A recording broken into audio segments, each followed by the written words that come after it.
आणि त्याच्यामध्ये एक फोटोही आहे की अबकी बार काँग्रेस सरकारचा नारा आता मुंबई काँग्रेसने दिलेला आहे. काय तुमची प्रतिक्रिया?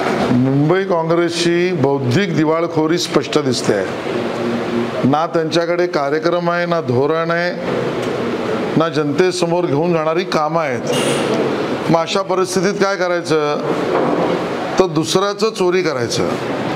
म्हणून मुंबई काँग्रेसला शुभेच्छा देताना मी एवढंच म्हणेन की आता मुंबई काँग्रेसचा नारा आहे, आपकी बारी बीजेपी से करो चोरी.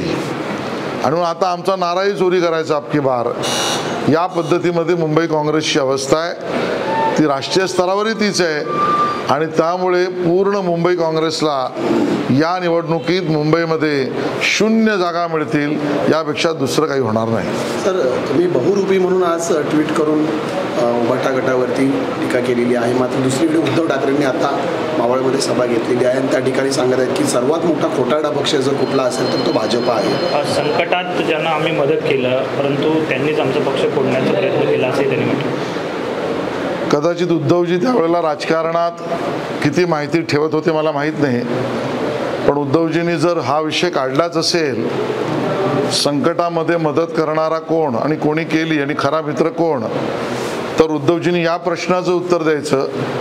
ज्या वेळेला तुमचा पक्ष स्थापन झाला, ज्या वेळेला तुमच्या पक्षाचे 0 नगरसेवक होते, त्यावेळेला भाजपचे नगरसेवक मुंबई महापालिकेत मुंबईत सुद्धा निवडून गेले होते. ज्या काळात तुमचा पक्ष सुरू झाला आणि निवडणुकीचं चिन्ह सुद्धा नव्हतं, त्या संकटाच्या वेळेला भारतीय जनता पक्षाच्या मदतीने तुमच्या पक्षाच्या पहिल्या उमेदवारांना किंवा काही उमेदवाराला निवडणूक लढावी लागली होती. ज्या वेळेला उद्धवजी तुमचा पक्ष निर्माण निवडणुकीच्या कामासाठी झाला, त्यावेळेला तुमचं 0 आमदार असतानाही भाजपचे मुंबईत आमदार जनसंघापासून निवडून आले होते. त्यामुळे खरं तर तुमच्या जन्मापासूनच भारतीय जनता पक्षाच्या खांद्यावर तुमचा पक्ष उभा राहिला. बाळासाहेब असताना याचा आम्हाला अभिमान होता, कारण हिंदुत्वासाठीची ती मजबूत युती होती. उद्धवजी, तुम्ही नेता झाल्यापासून आमच्या जीवावरच तुम्हाला मुंबईचं महापौरपद मिळालं, आमच्या जीवावरच तुम्हाला स्थायी समिती अध्यक्षपद मिळाली. उद्धवजी, तुम्ही पक्षाचं ज्यापासून काम हातात घेतलं त्यावेळेला तुमच्यामध्ये हे बळच नव्हतं की तुम्ही अन्य कोणाची मदतीशिवाय राहू शकाल. आणि त्यामुळे उद्धवजी, आम्हाला शिकवण्यापेक्षा स्वतःच्या पक्षाचा जरा अभ्यास करा.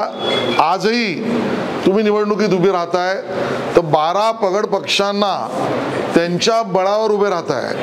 आणि म्हणून आमचा सवाल आहे की बहुरूपी रोज रूप बदलतो.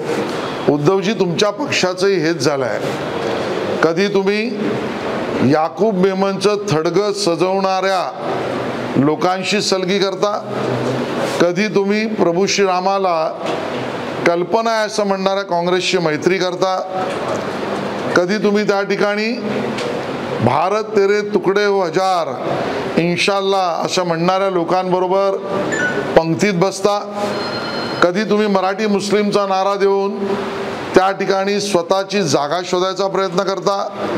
या सगळ्याच्या वर काल आम्ही बघितलं की आता उद्धव ठाकरे गट हा समाजवादी गट झाला. भाकपा माकपा सर्व पक्षांच्या माळा गळ्यात घातल्यावर आज महाराष्ट्र उभाटा सेनेला विचारतोय की तुमची नेमकी राजकीय आयडिओलॉजी कंची, हे तुम्ही स्पष्ट करा.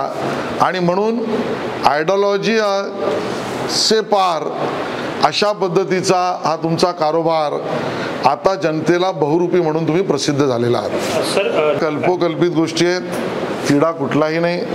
अजितदादा कुठल्या मीडियासमोर बोललेले नाहीत, एकनाथ शिंदेजी कुठल्या मीडियासमोर बोललेले नाहीत, देवेंद्रजी कुठल्या मीडियासमोर बोललेले नाहीत. आणि म्हणून जोपर्यंत हे तिन्ही नेते एकमेकाशी संवाद करतायत, त्यामुळे सामोपचारानेच हा प्रश्न आणि सामोपचारानेच सगळ्या निर्णय हे होणार आहेत. उद्धव ठाकरे मोदी की गॅरंटीची आता एकंदरीत भाजप नारा घेऊन चाललेला आहे, त्याची त्यांनी किल्ले उडवले. त्यांचं म्हणणं आहे की 2014 साली तुम्ही एक जुमला केला होता, त्या कुठल्याही घोषणा पूर्ण केलेल्या आहेत, आता त्यालाच मोदी की गॅरंटी असं नाव देण्यात आलेलं आहे. त्या जुमलावरच तर तुमचा चुमला चालला उद्धवजी, आणि त्या जुमलावरच तर तुम्ही निवडून आलात, ज्याला तुम्ही जुमला म्हणताय. आज तुम्हाला ही गॅरंटी नक्की आहे उद्धवजी. मुंबईत 0 खासदार तुमचे निवडून येतील, ये मोदी की गॅरंटी आहे.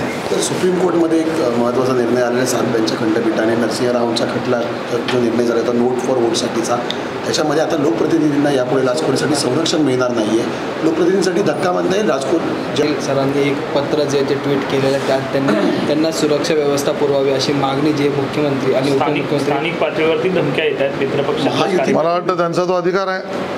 राज्य सरकारने त्यांच्या पत्राला गांभीर्याने घेतलं पाहिजे असं माझं मत आहे.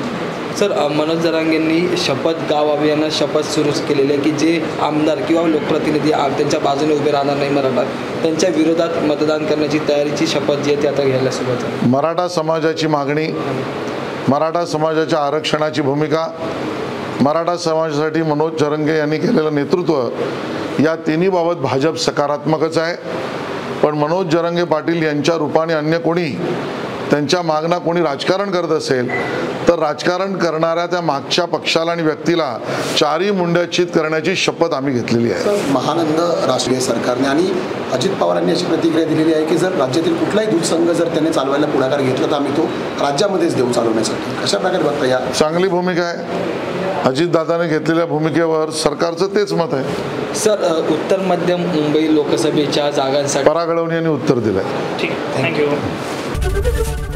एबीपी माझा, उघडा डोळे बघा नीट.